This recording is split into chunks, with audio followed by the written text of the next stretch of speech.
I think this is a weird concoction. It feels like Stephen King has all these different ideas rattling around in his head and decided to just throw them all together to see what happens.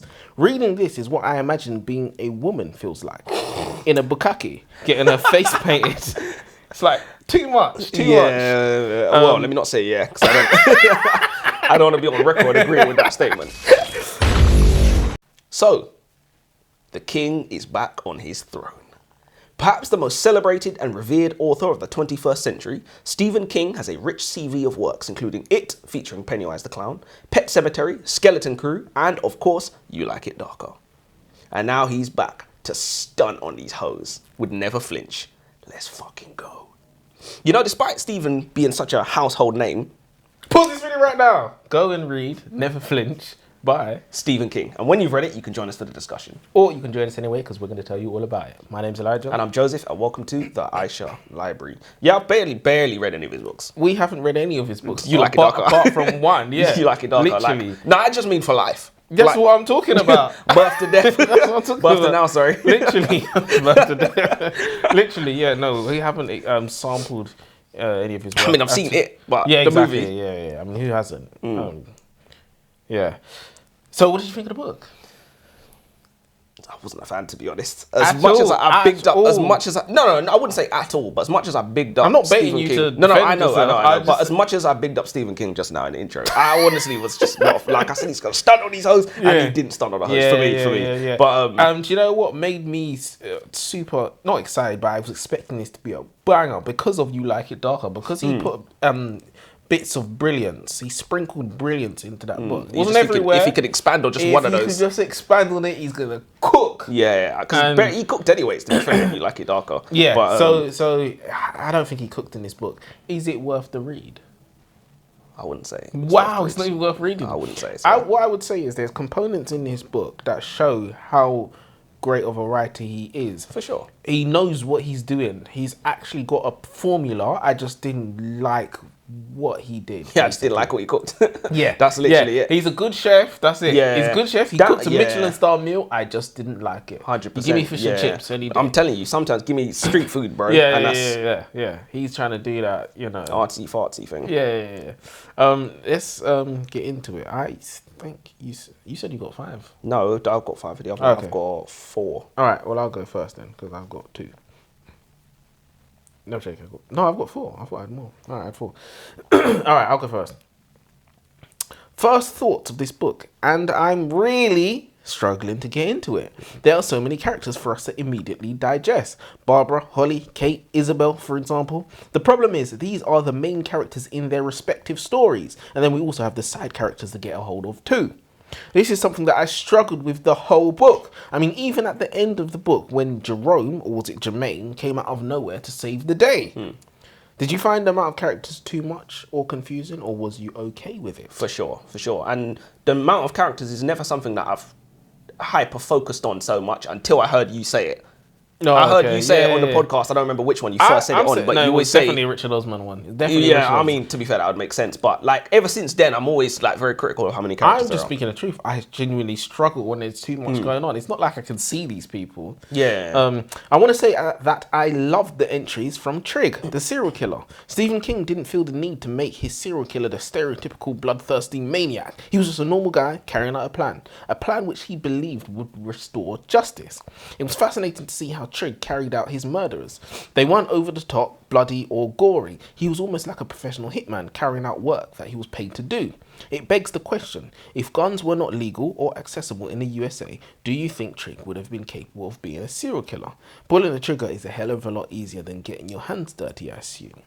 So he didn't seem like that crazy serial killer that really loved it. He wanted to stay further back, not get his hands dirty, fire off a couple shots and fuck off. He didn't even like hide the bodies or anything really. Yeah, it wasn't. He didn't really get his hands dirty.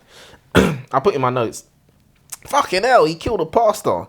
And it's ironic that that was the act of his undoing, because instead of taking the journal, which everybody would do, he decided to change his name in the entry, which ultimately put him on the police's radar. So one could say he was caught by God's hand.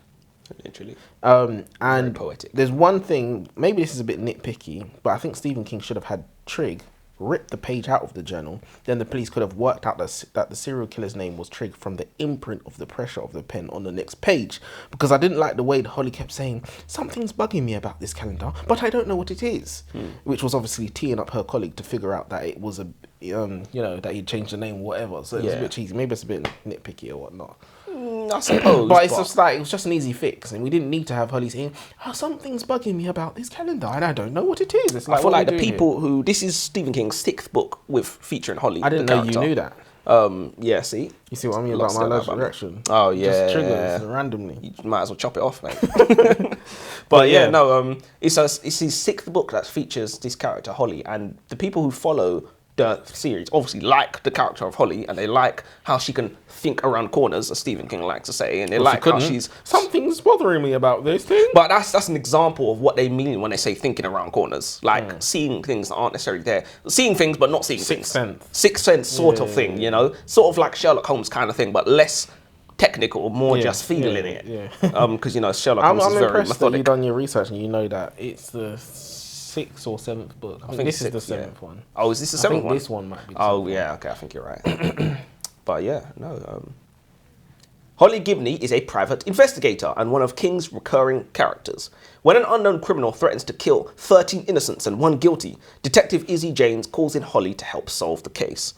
I actually think this should have been the book's sole plotline, as it's actually really good. Figure out who the killer will strike first, in what order or pattern. Maybe at first our heroes get the targets to cooperate, then later they start to panic, and then boom! At the end it's revealed that one of them is the killer. Did I just write a Poirot novel? Yeah. I just wrote a Poirot novel, but I think that would have actually been... It's an example of Stephen King just trying to do too much. So there was 2 plots, one over here, one over here. Obviously there was a theme connecting them. Yeah. I'll talk more about that later, but he's just doing too much, and I feel like... do you know what? I think he's 73 years old, and he thinks, boy, I ain't really got much time left. He's doing his thing. I can't do 4 books, but what I can do is 1. Make it work. I think that's probably what. And I feel like, why would you mishmash these together? It doesn't make any sense to me. Didn't make any sense, and I didn't like it. He's trying to be super creative or what. I think with Stephen King, when you reach this guy's level of fame, when you've written as many books as he is, when you've made your money and made your name, do what you fucking want. Yeah. Like literally, and people are still gonna read it, and they're still gonna buy it, and you're still gonna buy the next one. Yeah. So shut up. I just feel like he's just got license to do literally whatever it is that he likes. Like you see this in all kinds of industries. When someone's established at the top level, they start making stuff that seems really niche and weird, but and they're setting trends, to be fair, because people are probably going to start following and doing some funky stuff for sure, which isn't actually good, but 100%. He's literally the Kanye of authors, just doing weird shit. So we have Kate, who's a feminist and activist for women's so-called right to abortion. She's on tour around the US. Whoa. I didn't say anything wrong. She's on tour around the USA giving speeches, riling up women to join the struggle. She has a stalker that's been sending her death threats. We have Trig, who's a serial killer on the loose, and we get to see him picking victims at random. Anybody can get it any time. We also have Isabel, who's a detective on Trig's tail. And finally, we also have Barbara. I couldn't tell you what the Barbara story was about. I'm still quite confused. I think she was a singer of some sort. I think this is a weird concoction. It feels like Stephen King has all these different ideas rattling around in his head and decided to throw them all together to see what happens. Reading this is what I imagine being a woman feels like. In a bukkake, getting her face painted. It's like, too much. Well, let me not say because I don't want to be on record agreeing with that statement. I'm not going to say I didn't find the book entertaining, because I did. Obviously, Trig was good. And but Kate was entertaining too. She was obviously the stereotypical strong-headed feminist, the nobody tells me what to do type of woman. We saw how she transformed from the strong, confident, independent woman to one that recognizes how much danger she's actually in, and finally started to listen to Holly, her bodyguard. And oh yeah, did you know that Holly is a prominent character in Stephen King's arsenal? He has written, I think, 7 other books with her. But yeah, so lastly, did you enjoy the Stephen King bukkake? I loved it. No, but in all seriousness, no, I thought it was darker. It was. That's actually a good one. That's a good one. I thought he did too much. To be fair. It's a vulgar example, but it's very apropos. Because Brenda thing about? Is it Brenda? Barbara. Barbara. What's that Barbara? I'm about to talk about her as well, but it is it's a very vulgar analogy you use, but it's apropos because it's like it's exactly what it was. Like I always say, would you know? You put a bunch of paints into a bucket, throw it on the canvas, you know, and what you've got is like some abstract art thing. For me, it's like it was just too much. It was too much going on at once, and I think if you just condensed it and just expanded the whole plot with the 13 innocents, one guilty, I think that would have been a much stronger book. But I can only assume that he's done that before with his extensive, works that he's done in the past. He's probably done so. He probably wanted to really try something different. Yeah, and you did that. Was it a success? You definitely achieved different. I'll give you that. You achieved different. Exactly. It was almost like a dash of random as well. Yeah, I suppose. Like a dash of random. Like, I don't know where he came up with those ideas. Well, when you write 50 books, you might start running out of ideas. Yeah. After a while, I've got to do something. Yeah, keep it fresh. Criminals with daddy issues. Again, every time we have a serial killer, it turns out in their origin story that they had father issues. Abusive father, absent father, evil father. Is this supposed to mirror reality, or are all these authors copying one another? And we had Chris, and so the stalker had the daddy issues, and then we had Trig had the daddy issues as well. It was just like Everyone's it was a bit forced, didn't it? It's like one person having daddy issues, but two baddies having daddy issues. Nah, damn. Well, if it was the same one, if it was the same dad. We always, and it's like, it's not even just in literature, you even see it in like Bruce Banner, abusive father, what's his name, Zoom from The Flash, abusive father. So all these bad people, they always have abusive fathers. I don't know why these women keep picking these abusive men. Again, it's not their fault. Not touching that one. It can't be. People change. People change. People pretend. People lie. It's not that they didn't see it coming. They didn't see who. It wasn't the lust that blinded them to the women's the intuition. reality. I guess that don't work 6 no more. Didn't work there. No, it doesn't work anymore. It's broken. The battery's done. This might not be my favourite book ever, but I still commend Stephen King. He does know how to write an entertaining book. In all murder mysteries, the detective chasing the serial killer has to, of course, interview suspects. There's no way to get around this boring part of the job. Stephen King makes the most of this opportunity by adding in a slither of entertainment. Isabel, who was the main detective on the case of the serial killer, Trig, had tracked down Trig's address. Yes, it was the wrong Trig, but the detective didn't know this. She asked Trig for an alibi for the night the murder took place. Wrong Trig was moving shifty once his wife had entered the room. He started stuttering and avoiding the question. His wife said, "The reason why he doesn't want to tell you where he was is because he was with his mistress, a colleague from work. Shirley, her name is." "What, did you think I didn't know?" And she walked out the room without a bother in the world. I know you like to say that I'm just interested in infidelity. While that might be true, is this not just an entertaining development? No, I think you're too fixated on infidelity, but it's a useful tool because, people love drama. And drama is always interesting. It's always a point of interest. You make it seem like I'm just crazy when we all like it. Anyway, this is the type of thing that is missing in a lot of mystery and thriller books. Authors like to mark time till the end where they attempt to blow us away. It's not just about the destination. The journey matters too. So, if it was you and you was the wrong Trig, would you be honest about your whereabouts and confess that you was with your mistress in front of your wife, or would you bite the bullet and get arrested? Let's say you had some illegal substance in your pocket, for example, and should you get arrested, you could potentially be going to jail for a couple of months. I'd bite the bullet. You'd bite the bullet and get couple months. It's alright, yeah. Little slap on the wrist. Let them say, you get caught cocaine in your pocket and it's 2 years now. Now it's like, yo, I'm not going to prison for no 2 years. Well, you just own up to it.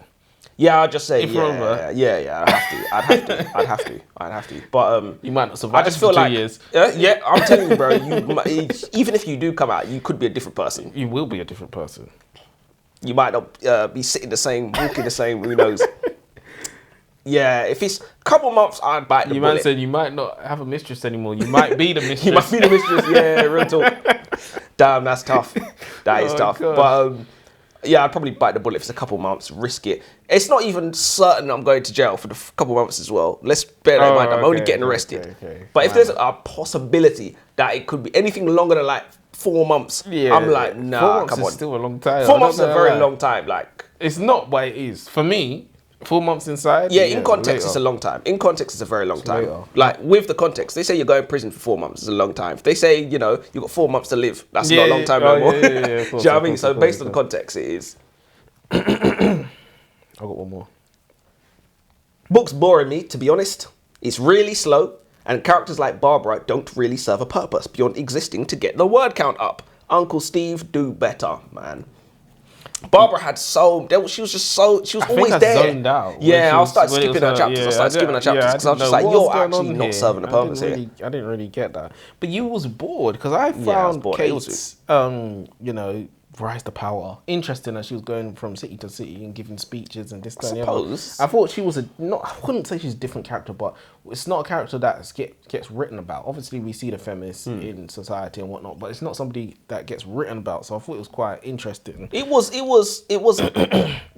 creative, I suppose, and it's like he's going into untapped waters in terms of what you said. Like no one really has that. But what I thought was that I was lamenting the loss of what this book could have been. So it made me unable to enjoy what it was. Because I was just thinking, why wasn't it just about the 13 and the 1 and the case? So what was your opinion on the Trig chapters then? Did you think they needed more work? Do you think it was... Because it was a bit plain. Yeah. It wasn't, but it seems like it was intentionally plain. Because, again, maybe he didn't want to do the crazy... serial killer. But that's what we like, though. Yeah, that's what we like. Remember, what book was it that we read when the guy was using ChatGPT? The crazy guy was using ChatGPT. Oh, what was that book we read? That was Richard Osman again. Was it Richard that was Osman with not the normal gang? It was the girl.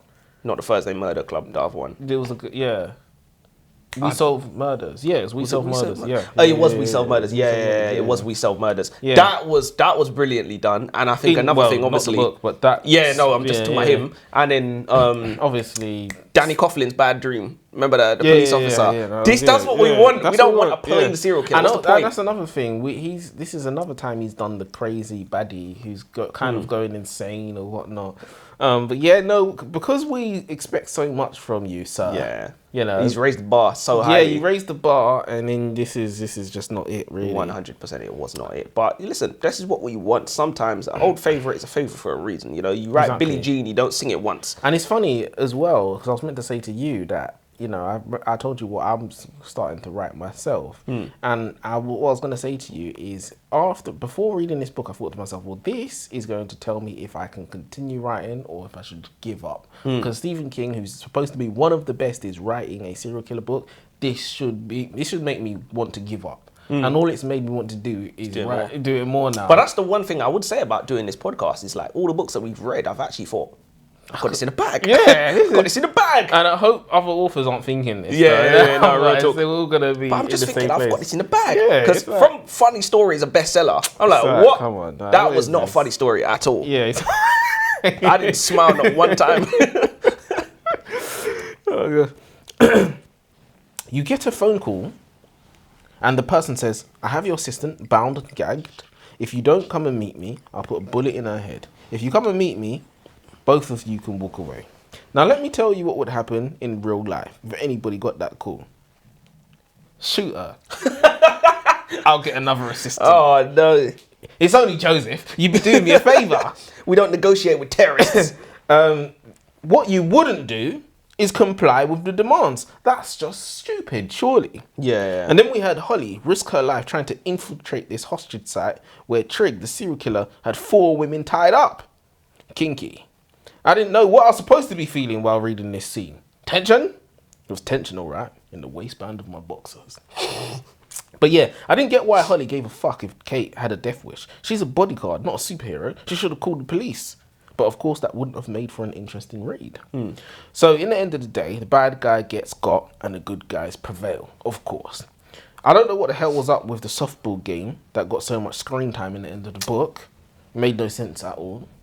But my question to you, Joseph, considering how heavily you just locking, I just saw that you were like, considering how heavily this book leans into political themes like Trump, COVID, and reproductive rights, do you think the author intended to subtly, or not so subtly, indoctrinate readers to view abortion as a fundamental right?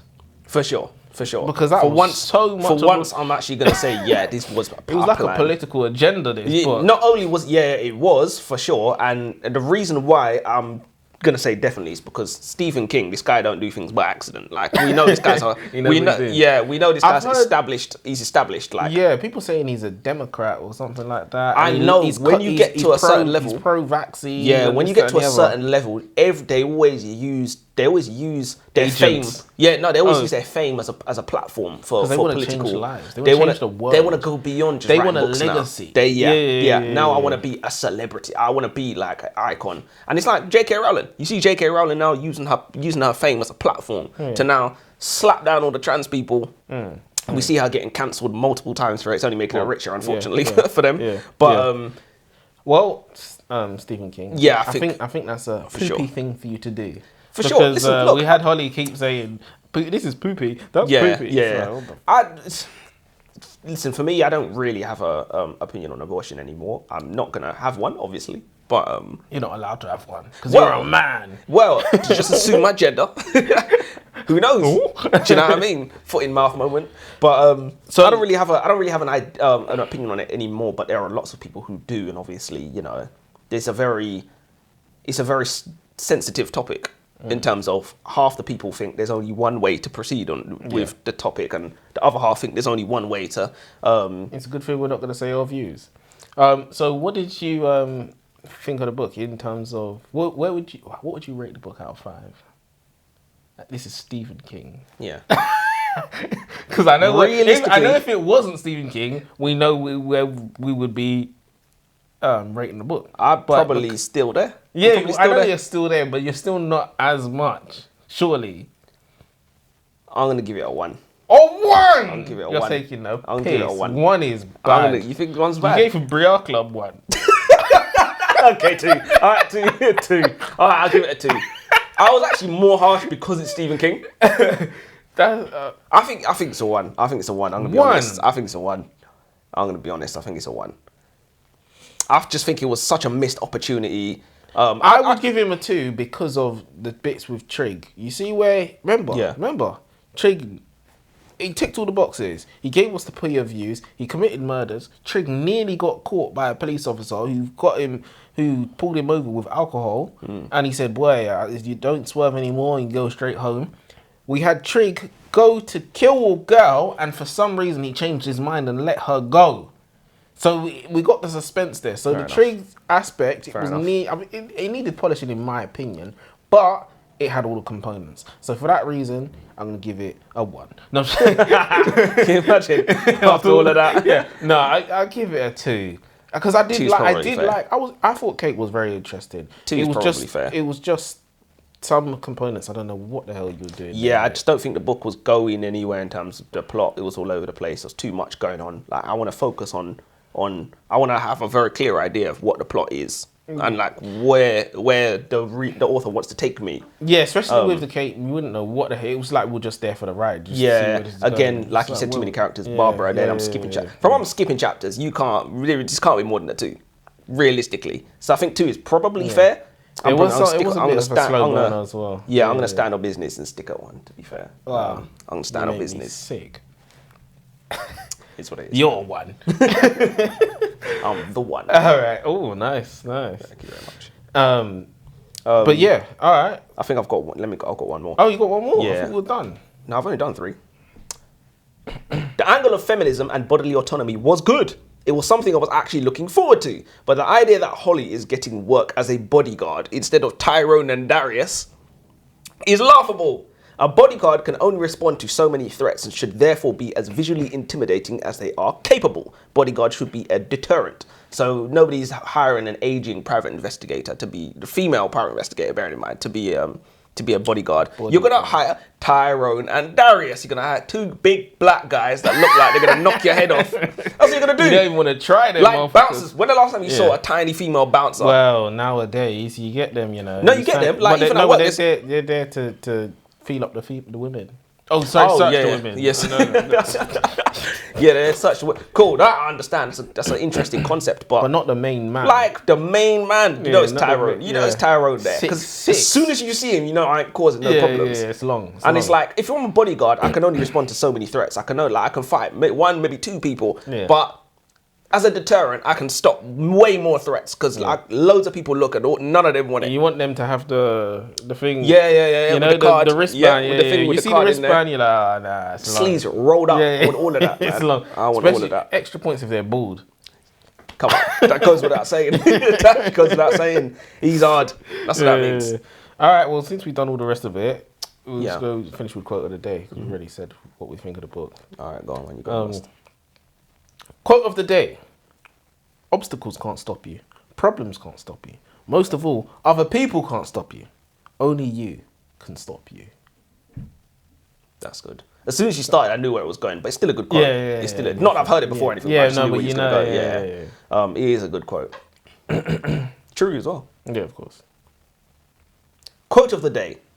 The most difficult thing is the decision to act. The rest is merely tenacity. It's ironic because we almost have the same quote.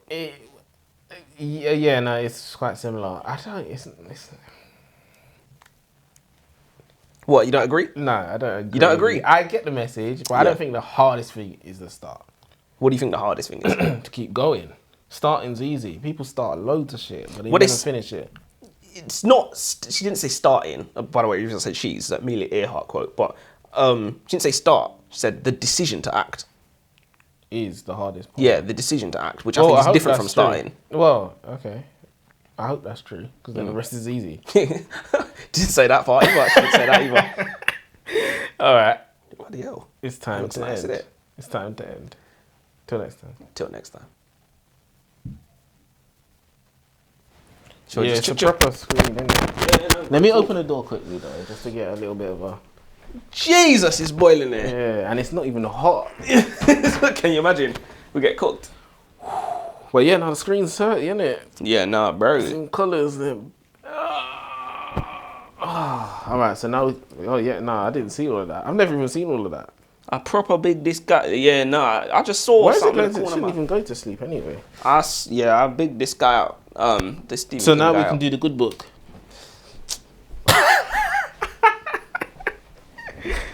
I'm just. You and me are joking. gonna fall You know out. I'm joking. That.